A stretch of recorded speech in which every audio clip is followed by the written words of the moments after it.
உதகையில் மீட்கப்பட்ட குதிரை பந்தய மைதானத்தில் சுற்றுச்சூழல் பூங்கா அமைக்கப்படும் என தற்பொழுது புதிய அறிவிப்பு ஒன்று வெளியாகியிருக்கிறது. அண்மை செய்தி. உதகையில் மீட்கப்பட்ட குதிரை பந்தய மைதானத்தில் பிரம்மாண்ட சுற்றுச்சூழல் பூங்காவானது அமையவிருக்கிறது. இது பற்றி விரிவான தகவலை தர காத்திருக்கிறார் செய்தியாளர் சிவசாமி, இந்த அறிவிப்பின் முழு விவரங்கள் என்ன?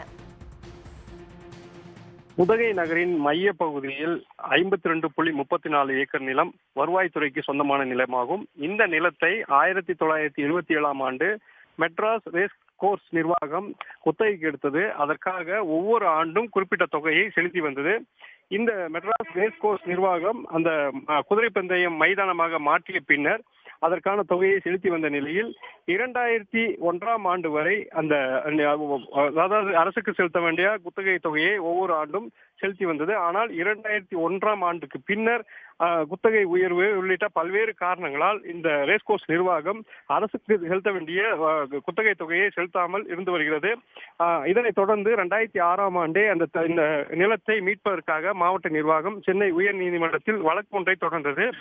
அந்த வழக்கு விசாரித்த உயர் நீதிமன்றம் 2019ஆம் ஆண்டு இந்த ரேஸ்கோர்ஸ்க்கு வழங்கப்பட்டிருக்கக்கூடிய 52.34 ஏக்கர் நிலத்தை அரசு அதாவது மாவட்ட நிர்வாகம் மீட்டுக் கொள்ளலாம் என உத்தரவிட்டது. அதனை மீட்பதற்கான நடவடிக்கையை மாவட்ட நிர்வாகம் மேற்கொண்ட போது அதற்கு எதிர்ப்பு தெரிவித்த ரேஸ்கோர்ஸ் நிர்வாகம் அதே சென்னை உயர் நீதிமன்றத்தில் மேல்முறையீடு செய்தது.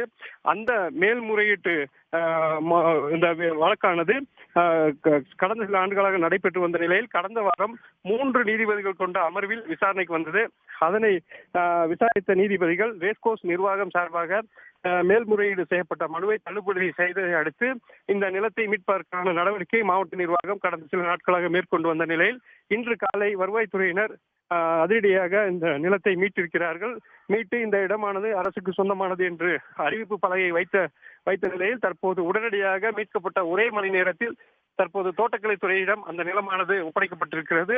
தற்போது அந்த குதிரை பந்தய மைதானம் செயல்பட்டு வந்த 52.34 ஏக்கர் நிலமானது தற்போது தோட்டக்கலையின் கட்டுப்பாட்டில் கொண்டு வரப்படுவதாக அறிவிப்பானது செய்யப்பட்டு அதற்கான அறிவிப்பு பலகைகளும் இந்த குதிரை பந்தய மைதானத்திற்குள் வைக்கப்பட்டு உடனடியாக அதாவது ஈகோ பூங்கா அதாவது சுற்றுச்சூழல் பூங்கா அமைப்பதற்கான பணிகள் தொடங்கப்பட்டிருக்கிறது. இந்த பணியில் தற்போது தாவரவியல் பூங்கா, ரோஜா பூங்கா உள்ளிட்ட பல்வேறு பூங்காக்களில் பணியாற்றக்கூடிய 50க்கும் மேற்பட்ட பணியாளர்கள் ஈடுபட்டு வருகிறார்கள்.